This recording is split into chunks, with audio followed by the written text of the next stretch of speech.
Right, so I'm Scott Brockman. I'm President and CEO of the Memphis Shelby County Airport Authority. And so we run 3 airports. We run obviously Memphis International, which y'all know about, and I'm going to talk a little bit about. We also run 2 general aviation airports, which you probably never even heard of.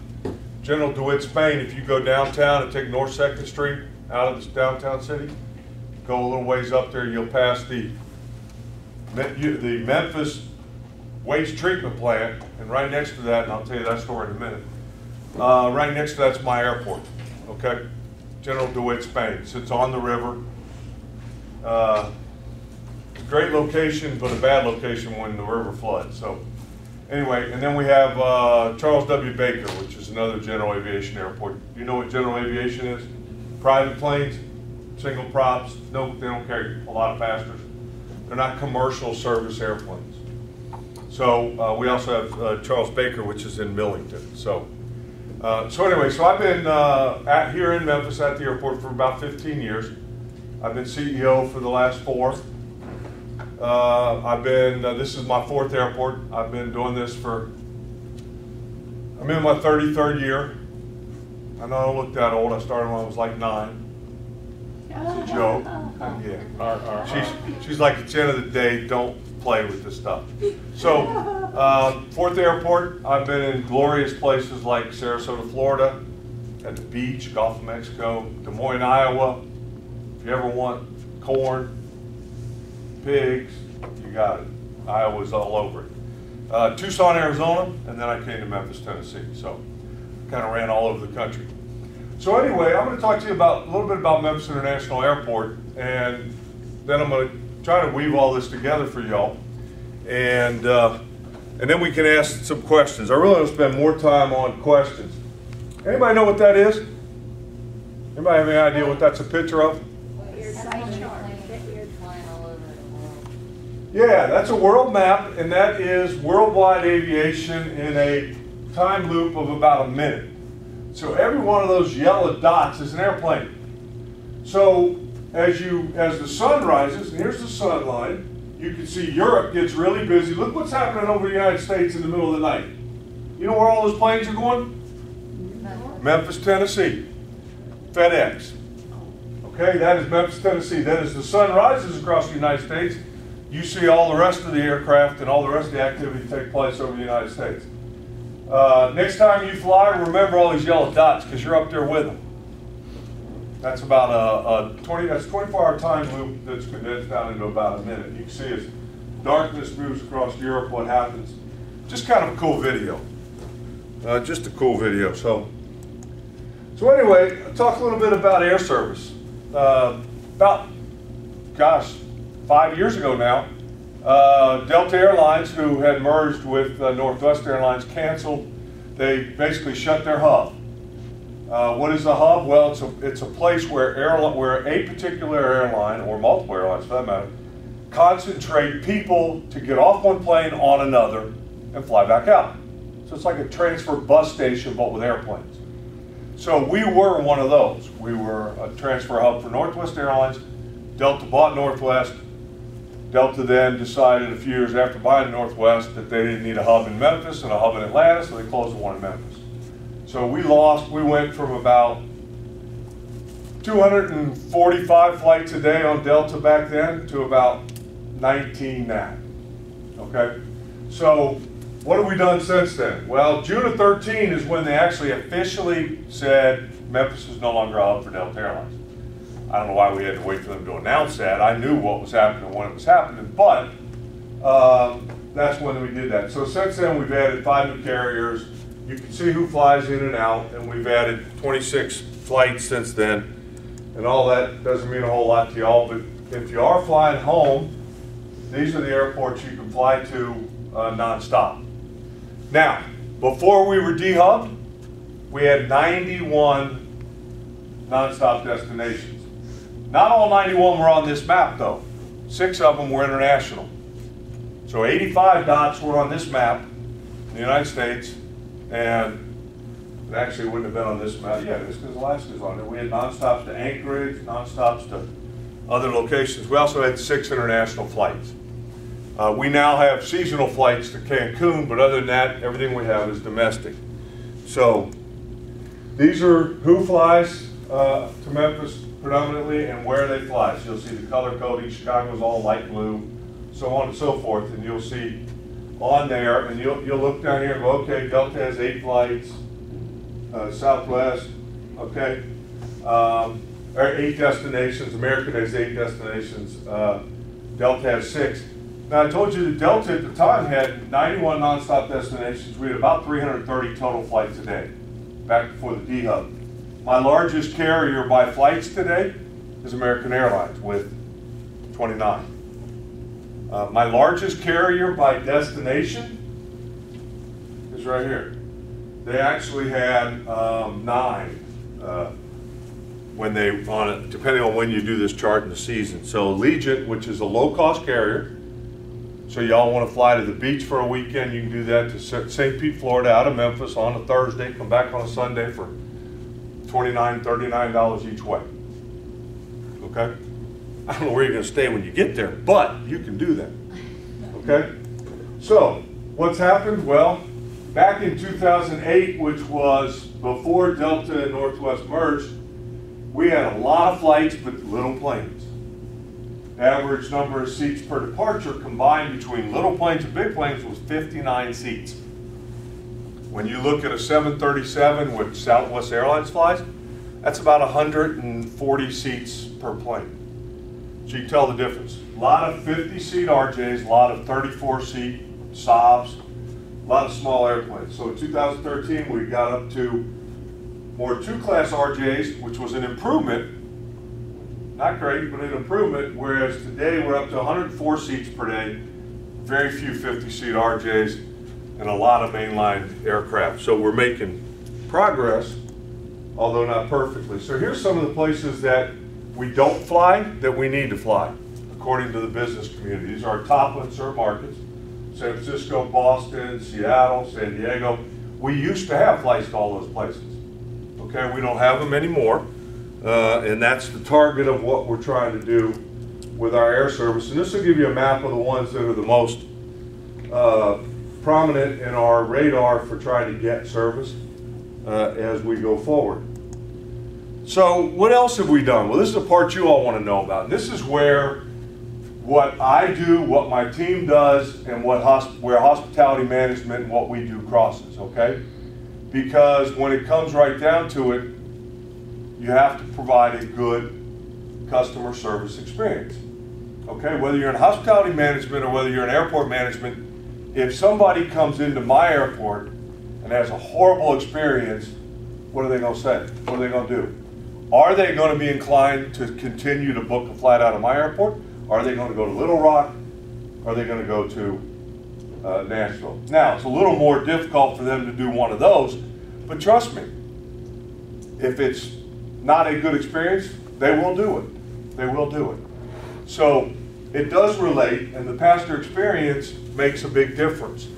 So part of what I do every day is try to convince 4,000 people that work in the airport every day, of which only 300 work directly for me, to provide a great customer service experience. Whether that's a person selling Starbucks coffee, whether that's a person at a ticket counter, whether that's a government employee that works for the Transportation Security Administration, you set off the alarm, they want to frisk you. How do they go about that? Okay, do they do it in a way where people go, okay, that wasn't all that bad, or do they do it in a way that really doesn't care, which leaves people with a bad feeling when they leave?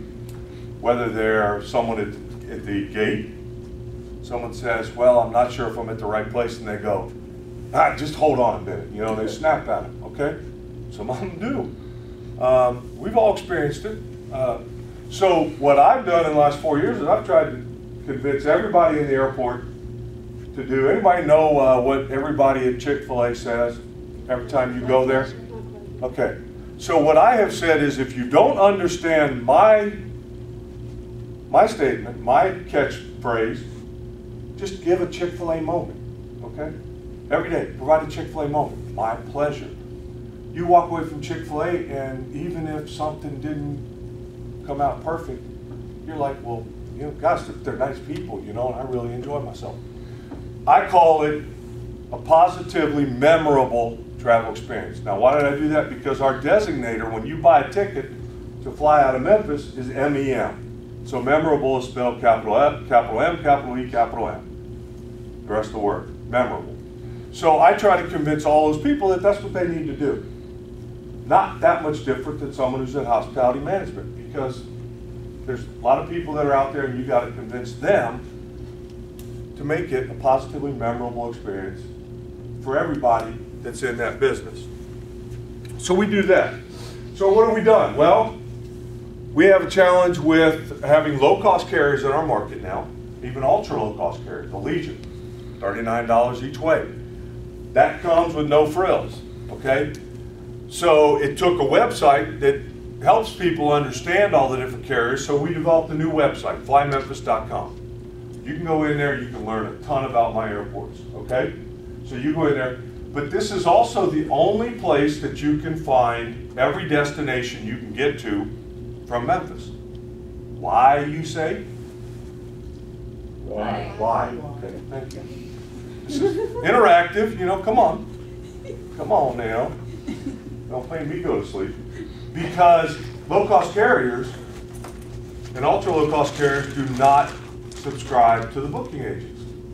You go into Expedia, Travelocity, any of those places, Southwest, Allegiant, Frontier, all those carriers that offer low fares are not on there.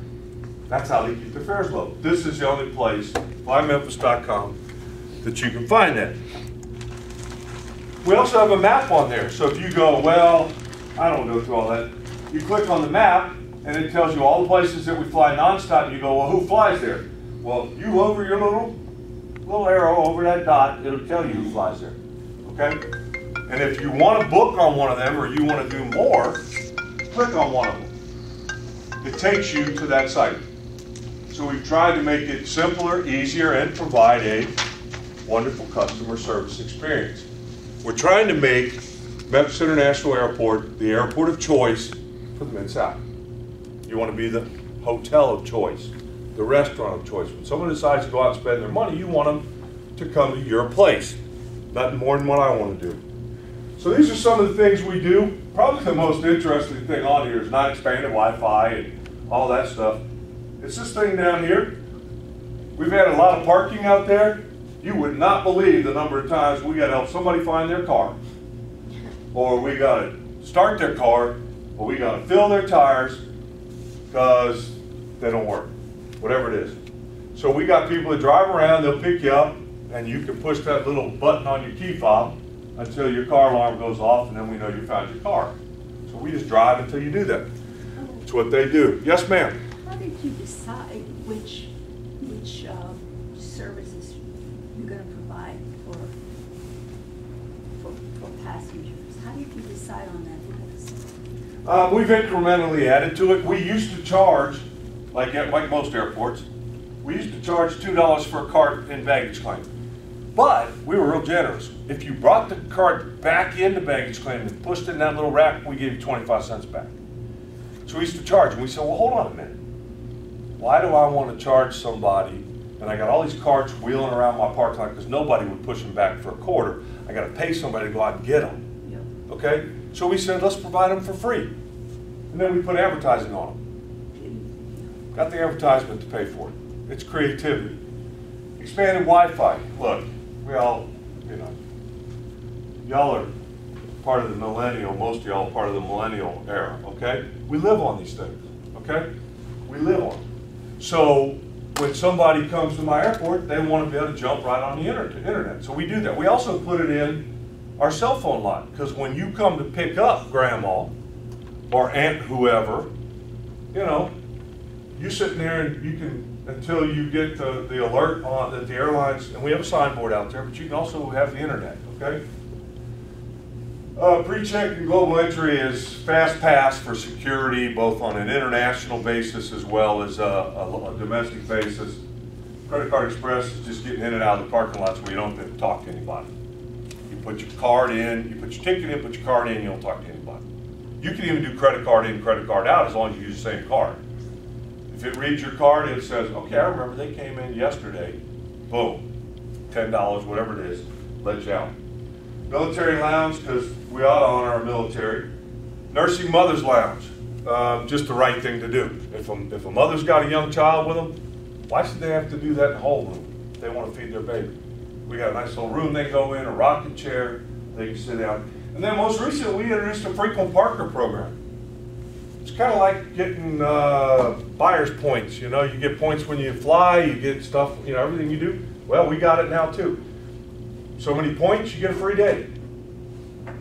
Really doesn't cost me a whole lot, but it's trying to make passing. What we're trying to do is make customers sticky with our airport. We want them to go, love Memphis Airport. That's the only place I fly, out of Memphis Airport. Love it. So that's why we do these things. And we're constantly looking at things and how do we do it? How do we add something to this? And if we're going to add it, how do we add it in a way where it doesn't drag the brand down, but pushes the brand up? Don't roll it out if you're not ready to provide it in a way that's seamless and works perfectly. So it took us a long time to get that frequent Parker program up because we went out and tested it. And it worked sometimes, didn't work others. We went, no, we're not doing this yet. So know that if you're bringing something new, whatever the idea is, make sure that you've checked it out and make sure it works. So here's the latest thing we're doing. Anybody, how many of y'all been in my airport? Memphis International, okay? What's the predominant color when you're walking around there? Kind of like light brown bricks. Anybody remember seeing light brown bricks everywhere? Narrow corridors, low ceilings, probably about this height here. Yeah, it's about the height. Okay, narrow corridors, claustrophobic feeling, and a lot of brown bricks. Okay, a lot of brown bricks. So we have said, so what we're trying to do now, and I told you that we lost 220 something flights a day. Okay, I went from having 3 concourses, A, B, and C. B's the center, and it's the one that goes out in a Y. 83 gates, all of them leased. Every single one of them had planes on them. That's multiple times every day. Now, I have 17 gates leased. I have 71 flights a day. Bigger airplanes, an improvement in seats from where we were, but I don't need 83 gates. So we're going to modernize the B concourse, and we're going to close the other 2, because I don't need A and C if I can put everybody on B, which is the plan. So that's what this is all about. We're going to move everybody starting in about a month, okay? And I'm going to blow through all this.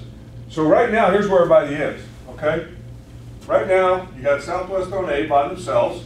And you come in the airport through one of the ticketing levels or baggage levels. And you got ticket counters over here, ticket counters up here, ticket counters up here, and you go out through security, one of the checkpoints. You got Southwest there, you got Allegiant over here. This has been closed because when Delta reduced the flights, I didn't need all those gates. Trying to save money, we closed that. Delta's been down here, and people go, why are Delta all the way down there and all those empty gates between me and my airplane? Well, there's a reason for that. When we originally talked about consolidating all the airlines to B, we weren't talking about building a whole new concourse. We were talking about bringing everybody to B. Delta got real smart and said, well, these out here are the smallest gates in the airport, so I can pay less money because we charge them by the square foot. So if they're smaller than everybody else's, they pay, all the other airlines pay more money, so they kept these and turned everything else back. Well, sometimes when you try to be sly, you get caught and you end up paying more. So they're out here. In the meantime, they invested about $1.5 million for the space on the ground level. Pilot lounges, maintenance rooms, storage stuff. So now they can't move from there because they got all that money invested. So that's where they are. We tried to get them to come up here. We tried to get them to go other places. They wouldn't. They said, no, our off space is down here. We're going to fly down here. So everybody's got to walk all the way out here to get that flight. So I get a lot of complaints, okay? Not exactly positively memorable, but there's nothing I can do about it. come over here to see, you got ground-boarded aircraft up here, United, American, Frontier, and Air Canada. That's the way things are today. So part of the process is figuring out, okay, how do you operate an airport that's active while you redevelop it? Because what's going to happen is we're going to close that whole thing. So I got to move people around. Well, I'm going to move Delta over here. I'm going to move Allegiant over here. Everybody else stays where they are. Okay? And when I do that, before I did that, I had to get this ready for the number of people that Delta brings into the airport every day. Because while they have 19 flights a day, they actually carry, they're in a battle with American over the number of passengers. They actually, some months are higher than American, some months are a little bit lower. So they are either the first or second largest carrier from a standpoint of passengers. So they're a significant number of passengers. So that's what we're in right now. And except, well, they haven't moved yet. They're going to move April 1st. Okay? It's supposed to be March 1st. Delta wasn't ready. Drives me nuts, but that's what it is. So they're going to move April 1st. That's where they're going to be until we're done with construction. So when construction is done, which will be 2021, okay, we're going to move everybody over to B. Southwest will go here. So everybody will come through there. You can go around on C and come around, but most people go through B. Frontier will be here. Southwest will be here. American here. Got Allegiant out here. Like I told you, Delta's staying out here. United, Air Canada. During the international facilities is out here. When we have Cancun flights or other international flights, they're out here. Why are they out there? Well, because that's where the Customs and Border Patrol is. There's a lot of questions. If you've ever gone through customs coming back into the country, you got to go through all kinds of Mickey Mouse mazes. It's like a bunch of gates getting into a ride at Disneyland. You got to do all this for a while, okay? Eventually you get out of there.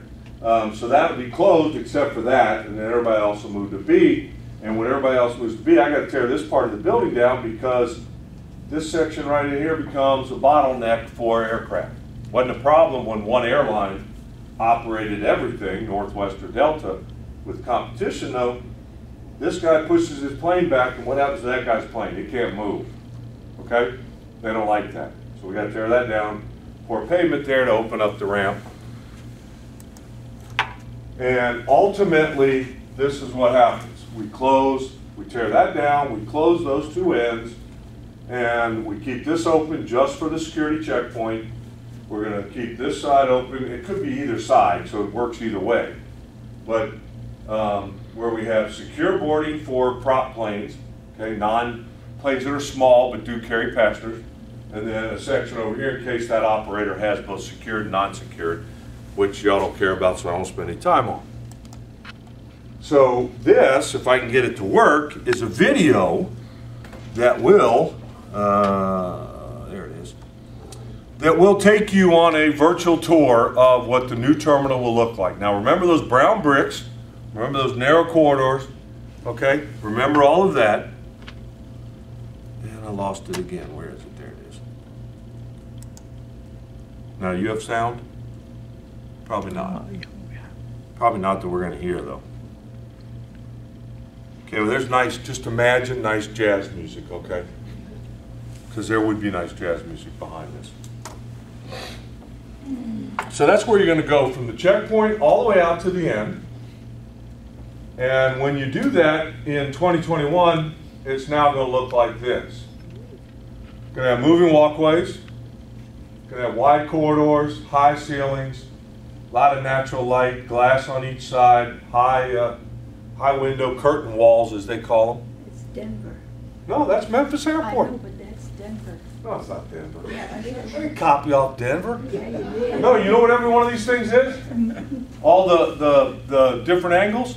That's the martini glasses you see in the front of the terminal. That design there, they replicated that inside.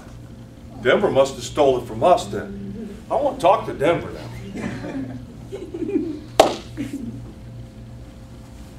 So you're moving across the moon walkway now. You're going through what is today B1 through B8. So you got new concessions, all new, got power everywhere, enhanced Wi-Fi. You can charge your phone at every seat. You can charge, Sit down, we got workstations. There's one over on the left. Got a kids' playroom. We're gonna put in the kids' playroom. Mama brings them little monsters. Yeah. Put them in there, let them get some out of them, man. Let them jump around in there, don't let them run around the whole room. Rotunda will stay. We'll enhance the concessions and everything. If you ever go in there, stand on the star at Memphis and say something. Perfect echo. I do it every time I go in there. Hello, hello. You know, it's cool. You know, you gotta have fun. Come on, you gotta have fun. You gotta have fun at your job, right? So now you're going out of the rotunda towards the, what's the east extension. So now you're coming back into the open area, and you'll see the same type things, functions there where it's wide corridors, open space, lots of natural light, very comfortable. You can see the workstations coming up on each one of these. You can sit down with your laptop if you don't want to sit in the low chair and hold it on your lap, plugging your stuff in. Restrooms, and instead of making you stand in the hallway where everybody's bumping into you with their bags, you got that little vestibule between the restrooms so you can get out of the way. Have a seat. I guess, I don't know, y'all say cop a squat? Oh, Julia Roberts said it in Pretty Woman. Told Richard Gere, cop a squat. You know, sit down. So you can go sit down and wait for your person to come out of the restroom. See, you're going to stop picking on me by the end of this. You know. So you get out to the end of the east extension, the east concourse of the B concourse, and you end up with casual seating in the middle. The moving walkways in, you end up with casual seating in the middle, workstations, more casual seating, and then some concessions at the very end, so that you don't have to go very far. Now, talking about customer service, okay, what are you going to do? Well, we haven't started it yet, but when we open this, it will be active, if not before, and that is where we will have people walking around with iPads. And you can order anything you want to eat, and it'll be delivered to you. Okay? They'll have the little card swipe chip on their thing. You order stuff, give them the credit card. If you want to order beer, they're going to check your ID. You can actually, my terminal's now open container. So you can take a drink to the gate if you're old enough. And if you want to order a hamburger and french fries and a Coke, they'll take your credit card, pay for it. They'll mark where, they know where you are by the geo, whatever they call it. Y'all are more technically savvy than I am. And they know where it is. But that concierge person is going to be there. It's like at a Grizzlies game in the really expensive seats, okay? Where you can order and they bring it right to you. That will occur when we get to that point with this. So here's some still photos that'll just give you some artist renderings of what it's going to look like just looking at it. There's that vestibule. No seats are in there right now. Well, there's one. The guy's sitting in the back there. So there are seats in there now. And then that's looking down the end of the east extension. So looking straight down the whole thing. These are restrooms on the side. We've tried to only add things. All the mechanical is other places, so the only place where there's a line of sight break is where there's a restroom or a concession, and we've tried to keep the concessions open view so you can still see. Yes, ma'am?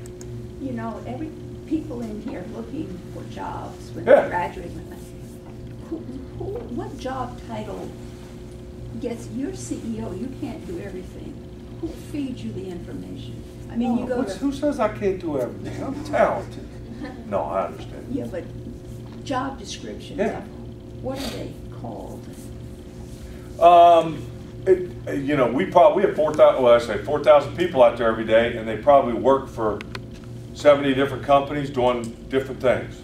Okay, we got Consultants? no airline people. We got concessionaires that are working. We got concession managers that are managing the restaurants and everything.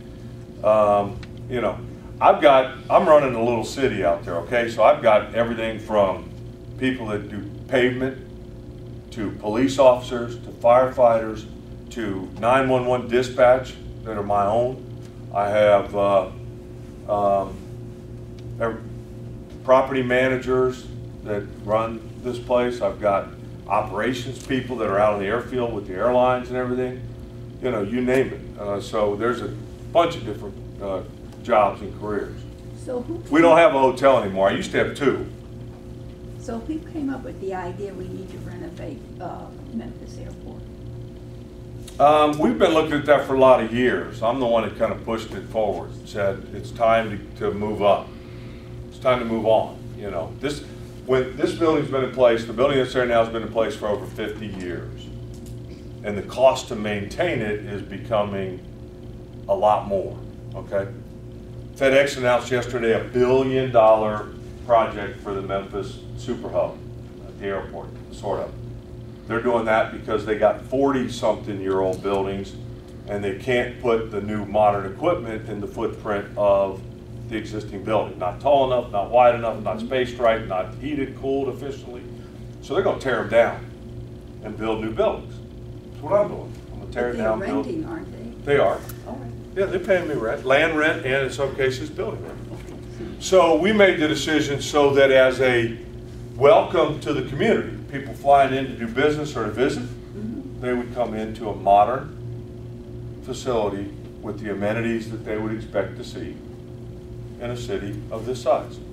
So that's why we're doing it. Okay? Yes? This may be kind of a stupid question. No such thing. If you ask it, I'll answer it. A gradual change, or is it going to be just like closing down the airport? No, we'll close the B and we'll put a wall across the entranceway into the B, and we'll put all kinds of, we'll put a rendering or something on it, I don't know exactly what. You'll either go left or right for about 3 years. You'll go left to go to American, United, Frontier, Air Canada, Allegiant. You'll go right to go to Southwest and Delta. Now there's moving walkways both those directions, but you'll go one or the other. In 2021, when we reopen the B, when it's done, it will be, and we will close it April 1st, but we won't actually start construction probably till July, okay? And part of the reason for that is we've got a lot of businesses that are spread out all across the airport right now, concessionaires and other activities that are really inefficient, and those vendors, we don't do that. They're contracted through us and they provide those services, but it's very inefficient, costs them a lot of money because everything's so spread out. So we're doing that to really help them. We will move people back in systematically. You wouldn't close your entire Holiday Inn and want to renovate all the rooms at once. You'd close this section on this floor, then you do the next section. So you'd either go from bottom up or top down, whatever the case is. I'd suggest you go from the top down because then you drive any little critters and everything down as you do it. Yeah, well, you know, you start banging and clanging and ripping out drywall and stuff, you'd be surprised what you might find. Trust me, we tore down the road. Anybody remember the hotel used to be on the entrance road of the airport? It's a big Ramada Inn originally, and then it got renamed something else. And they ended up closing that because they didn't maintain it properly, had a lot of mold issues, had a lot of other issues. We ended up tearing it down, but I had to pay a lot of money to get rid of the environmental issues before we could even demolish it. So now it's a cell phone lot in the grass, you know, place to walk your dog while you're waiting for grandma. So we used to have hotels inside the terminal, above the C checkpoint and above the A checkpoint. Skyport Inn, luxurious. Why did you? 12 by 12 room with a bathroom and a mirror. No windows because of security. You had a skylight that was pneumatically controlled, about 12 by, it was a 1 foot square. That was it. We had the hotel in there, mainly it was for crews because they would come in, go right, be able to go right to the room. They had all the concessions in the terminal, and because they're going to sleep for, they're going to be in there for 8, 9 hours, and then they go back and get on another plane. So now the airlines all bust their people because they have contracts with hotels and it's all sophisticated with and so they bust them everywhere. So those hotels weren't getting enough business, and so they folded. Okay, when you don't do enough business, you close. So we don't do that. Well, anyway, this project total, including all the stuff we do to A to get ready for Delta and all that, $214 million. That's some commas and zeros, isn't it? That's some serious change, isn't it? Okay, that includes everything. That includes fixing jet bridges. That includes upgrading electrical, because when you got a 50-year-old plus building, 55-year-old building, you don't exactly have all the electrical power you need to run all the new stuff. So we had to upgrade, we have to upgrade the electrical, we have to do a lot of other stuff. No tax dollars. We don't get a single dollar of tax money from anybody. City of Memphis, Shelby County, nothing. We don't use it. So we're totally independent. We operate as an independent authority. We have to generate it if we want to spend it. So we run just like a business, even though we are governmental by creation. We will get some state and federal grants that are taking their collections off of fuel taxes on airline jet fuel. So it's still based in the people that are using the airport. And everything so far, everything's been approved by the airlines, and the project should move right along. So anyway, so that's kind of what's going on at the airport. Now let me backtrack and tell you a little bit about, I'm sorry, you're having one heck of a time, aren't you? Yeah, well, I don't have much Italian in me, but it comes out whenever I give a talk, so I gotta move. I gotta keep things going. So last Thursday night, and by the way, I'm a chairman of a national association, represents airports called the American Association of Airport Executives, and was elected to that last year. And I was at a executive committee retreat where we got together, the 6 people on the executive committee and the staff, to talk about business.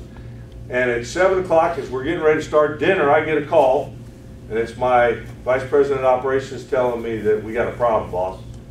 And on Thursday night, the city had a catastrophic failure of their 3 pumps, 75,000 gallons a minute each. Now your hose, if you're lucky, puts out 45 gallons a minute. So think of 75,000 gallons a minute, what that pushes. Now, do 3 of them. 225,000 gallons of water per minute is what is being forced through that treatment plant.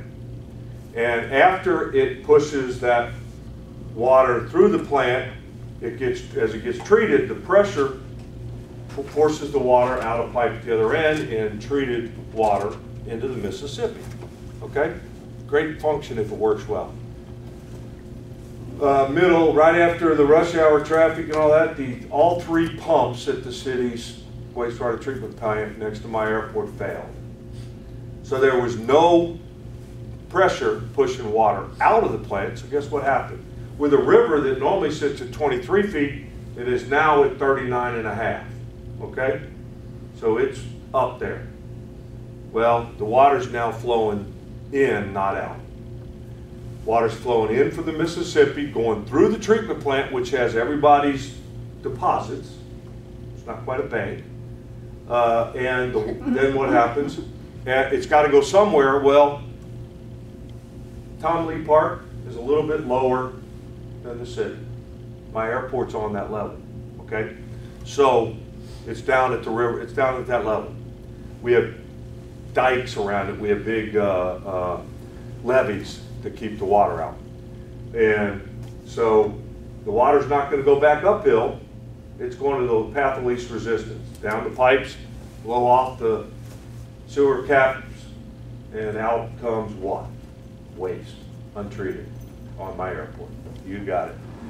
So I had untreated wastewater basically in my entire airport. Did not get in the hangars. The city came and they've been great since we finally got them to actually take it seriously. But they filled up ballast, big, huge 5-foot tall tubes. They brought in fire trucks, pumped water in them to keep the water from going into the hangars. Didn't quite get to the runway. Got up to it. Got it right up to the edge. Didn't get on it. So once we get all that water pumped out, and now they got 1 pump in it now at 75,000 gallons a minute. I've got about 15 pumps that came in from the Corps of Engineers and our pumps trying to keep the water out so it wouldn't keep rising. Now it's actually dropping slowly. They got a second 75,000 gallon pump coming in on tomorrow night and a 3rd one next week. By the time they get the 3rd one next week, we'll actually get all the water out, and then we have to clean up what's left. So, not a fun thing. Yeah. 2010, anybody remember the floods from 2010? Okay, the city had a water main that was in North 2nd Street, blew in that flood, and my airport was under 12 feet of water. It was all the way up to almost the top of the doors on the hangars for the airplanes. So we had to redo everything. Not a good thing then. We was like a fish farm. So anyway, so that's what's going on with. So it'll be a week before they get more to get the water out. Then we got to clean it up. It's like the world's biggest E. coli farm right now. Was this mechanical or man-made or? They say that the 3 pumps, they're humongous pumps, are in a building actually further away from the river, and they're in a pit, okay? Very deep pit. And apparently somehow they had a breach of whatever safety they have. I've never been in it. And those pits filled with water. Well, if you ever thought of had an electric pump that's not submersible, it doesn't work real well when you submerge it in water. So they all shut down. Well, they had to be pulled out, taken off to be rebuilt. So yeah, I don't know what the real cause was. That's what they tell me the cause was. That river water got into those pits, which killed the engines. So. And they're wholeheartedly reimbursing you for whatever cost you've got. Well, we'll figure that out along the way. They have contracted so far to bring in, I've got some pumps that are there all the time. They have brought in all of the pumps. They're paying for all the pumps, the other like 14 pumps that are sitting there. And we'll see what happens as we go forward. But, Who is you know, they, the city of Memphis, Public Works Division. Yeah. So, anyway, yes ma'am. Tomorrow, my daughters are flying out. One is going to Boston, the other one's going to Chicago. Is there anything I need to know as I drop them off? Who they flying on? Pardon? What airline? One's going Delta, the other one's going American. Okay, so where's the one going American going? Chicago. Okay, that's nonstop probably. Should be. I don't know. We got a ton of flights nonstop, but are you going to go into the building with them, or are you just dropping them off? I plan on just dropping off. Okay. Well, luckily, Delta and American are right next to each other in the B ticketing lobby now. So you pull up to any one of those doors. Both airlines have kiosks you can check into, or you can get in the lines, where you can get a boarding pass if you don't get it online ahead of time. What time in the morning? One's early, I think 8. Yeah. 8's probably okay. If you got somebody flying out at 7 or 6:30, security is a zoo, because since we're not a hub anymore, everybody wants to fly to their hubs. So we have a huge number of flights that leave between 5:30 a.m. and 7:30 a.m. because they're all trying to go to, Americans trying to go to Chicago, Dallas, Charlotte, Philadelphia, Phoenix, to get to those locations so people can get off planes, on planes, go somewhere else. Delta's trying to get to Atlanta, Minneapolis, Detroit, you know, so on and so forth. So, you know, it's a little bit of a zoo, but security is a little bit crazy at times. And do I use that website to find out which flights are on that flight? For what? Just say when they're coming back on Monday, just to see. We do have a flight tracker on there. One of the cool things we have on our signage, if you come into the building, we do have 30 minutes free parking. But if you do come into the building, we have actually, you can track the flight by the airline and the number. So you look at the sign and you say, okay, American Airlines 7422. You find the little red plane, because, you know, red's inbound, blue's outbound, with AA 7442 on it. You can see where the plane is when it's coming in. I understand that. Yeah. I'll be picking up. I won't be going into the building. Okay. I just know if there's anything. Go to the cell phone lot and have them call you. That's where I'd go. Yep. Bring a cup of coffee, and I'd check before you go. I'd log on to the airline and go, or you can go to my website and do it. You can go into flight status and see what the status is. So I go to the airline's website rather than the FlyMemphis. No, you can go to the flymemphis.com and go to flight status. Okay. And put in the airline and you know, the information asked for, where it's coming from, or the flight number, and it'll tell you where it's at. You can actually, I think, click on it. It'll show you where in the flight it is. It'll tell you if it's on time, if it's delayed, because you don't want to come out and sit in the cell phone lot for an extra 30 minutes. Okay? So yeah, I would check before you come out just to make sure they're on time. But if they're flying, well, if they're flying from Chicago, it's an hour. The other one's flying to Boston. That's probably a good 2. Yeah, but I think she said that was. Well, going through Atlanta. Does Going through that- Charlotte? No, that'd be American also. Yeah, they'll both be going.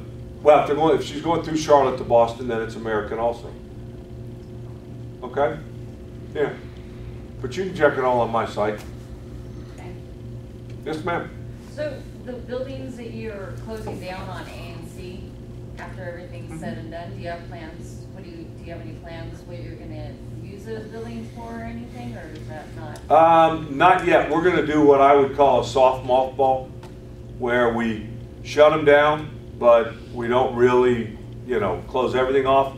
Because as soon as you turn the water off, as soon as you quit heating and air conditioning, as soon as you quit doing those things, you start to, the systems start to degrade. So we're not going to do that. So we'll keep them at, a minimum range of heat and cold. They'll be warm in the afternoon in the summer. They'll be cold in the morning in the winter. But we'll seal those off, and we'll just sit on them until we figure out. We're going through a master plan right now where we have consultants coming in that look at the market, look at what we have, look at what we need over the next 20 years in increments of 5 years, and then we'll make decisions on what we should do. Quite frankly, once the B concourse is done, if I were to reopen the A or C, the people that would go there after going through B would not be happy. I would actually build out the rest of B before I would do A or C anyway, the west leg, because we're not doing that right now. So that's the next phase. And on the stuff we're doing now, because of the change in the way airlines are flying Memphis now, they're not flying a lot of small planes, they're flying bigger planes. And so we can get more passengers through with less flights. So we believe that the spine and the east leg can handle about 50% more passengers than we have today, if managed properly. And so that buys us the time to get through this project and to plan for the next project based upon those targets that we hit. If we hit those targets, then we start planning from our master plan. Yeah. We talk in this field about expansion and tourism and whatnot. Does the airport or vicinity around the airport have plans for building hotels? And if Memphis takes off as a tourist attraction, are there? What do you mean if? It's a mecca right now. Shame on you. Oh, Yeah. When excuse me. When? You're right. When it takes off, do you have backup plans for expansion or bigger plan? What is your future plan for the airport when Memphis takes off, and how will you contribute to it in terms of hotels? Well, first of all, we have a great partnership, and we work very, very closely with the Convention and Visitors Bureau, Kevin Kane and his staff, with the Chamber of Commerce, so we know what businesses are coming in, with Phil Trenary and his team. And we actually work together on a lot of our air service presentations. So when we go meet with an airline, if it's an airline I'm trying to sell is on a leisure, I'll take Kevin Kane.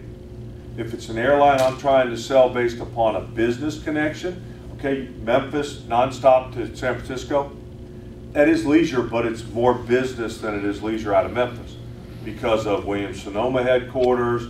You've got all these other things there, plus the Asian connection with the different flyers that go to Asia, to that continent. So so we meet with them about all that, and they go with us a lot of times when we try to sell an airline to fly to our market.